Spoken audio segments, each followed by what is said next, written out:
Hey guys, Peter here to do an album review. Today I'm here to tell you about the latest from Plaguestorm, Purifying Fire, out June 4th on Noble Demon. This album has 10 tracks, 60 minutes in length, and this is the band's second full-length studio album.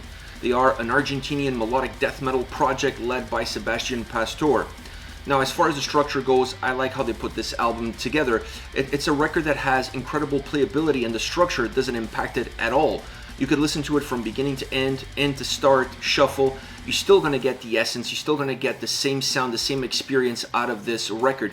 The songs don't need one another in order to coexist better, in order to have a better experience, in order to have a better overall fluidity to the record. It's all about the individuality of the tracks, how strong they are, how they are working within themselves, and then obviously carrying some of the same elements as far as structure and soundscape are concerned from track to track allows the album to be mobile, to have a sense of continuity, but once again not have necessarily a linear path that you have to follow. You can go in any direction you want. You never really feel like you're going too far off the beaten path. Once you get into the soundscape, I like what he did here, perhaps a step up, an improvement if you will, when you look back at the previous record. It feels like it's a better executed sounding record overall. It allows you to feel all the individuality of the elements, understand exactly what they have to give to the songs and then to the overall record. You can gravitate towards them, you can digest them, and then you can bring them back all together and experience the full essence of the record. So a better vision for the album as far as the sound goes, better executed, better recorded, better put together, and that has a positive impact in the overall experience and the overall playability and what you're going to get out of the songs and out of the record itself. Now, within that sound, there are two elements that you have to bring into the forefront: the drums and guitars. The drums continue to be the weak spot as far as Plaguestorm is concerned. They lack warmth, they lack touch. You need a drummer that really brings his own DNA, that brings his own essence, that brings his own emotions into the forefront and how he approaches these songs in order for you to get a more balanced emotional approach as far as the tracks goes.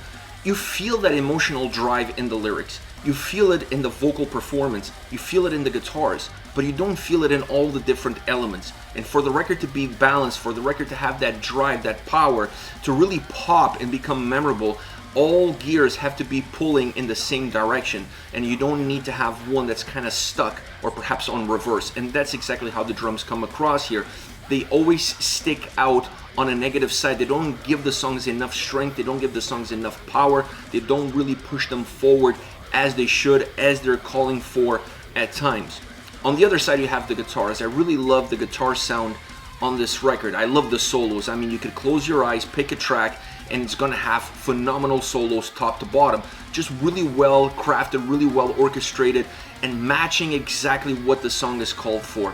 The solos on this record really elevate the quality of the individual songs and become a staple as far as balance and quality is concerned throughout, because you know that regardless of where the song is taking you, the guitar solo is always going to give you something cool, something fresh, something exciting.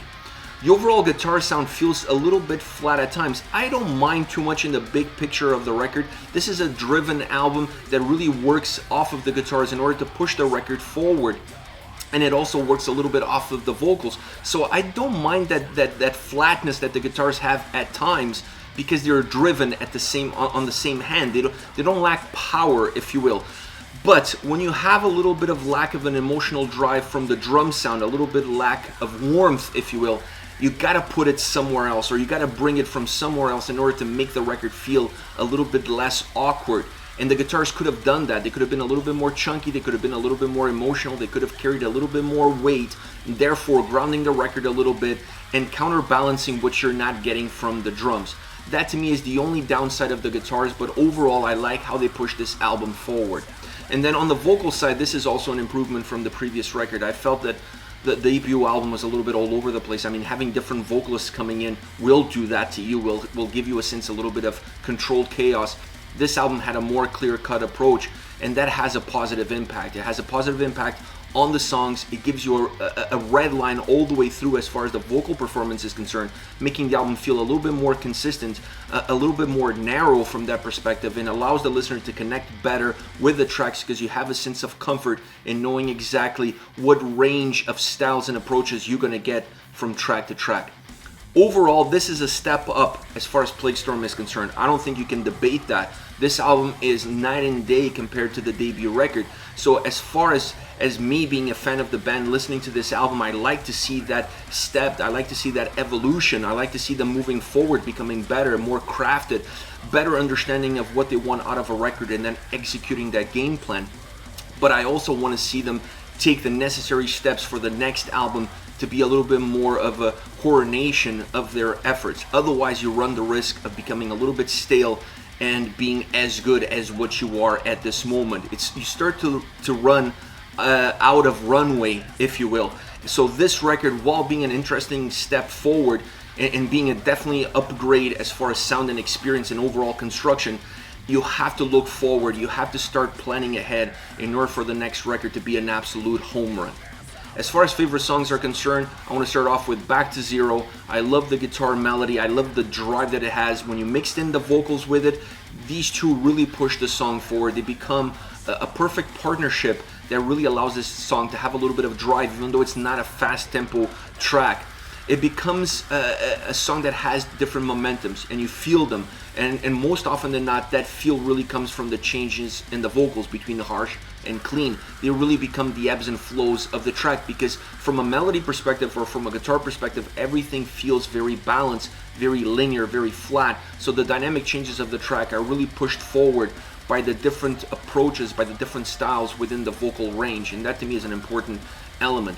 The song always feels like it's easy to digest. It's not a track that rushes itself. It's not a track that you feel like you're losing track of it or you're racing after it.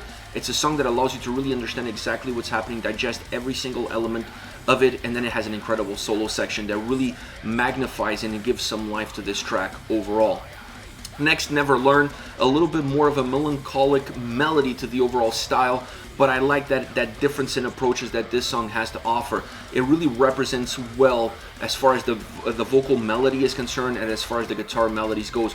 Those two elements have that same melancholic drive that this song really puts forward as far as being its essence, as far as being everything that this track has to offer. The vocals help also paint a much better picture. They bring the lyrics to life, and you start to see that melancholy being represented not just in the sound, not just in the construction, but also in the lyrical content, an important element for this track to really work.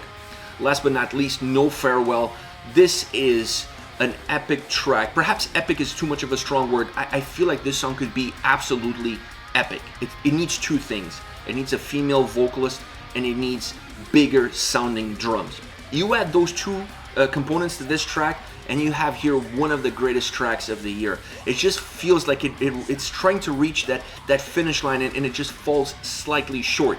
Having said that, the changes in vocals, the changes in the musicality of the track, the dynamic motions that this song has within its structure still makes this a very remarkable track and a very memorable track all around. When you listen to this album, I think you're always going to go back to No Farewell, because it's as close as you're going to get to a melodic death metal ballad.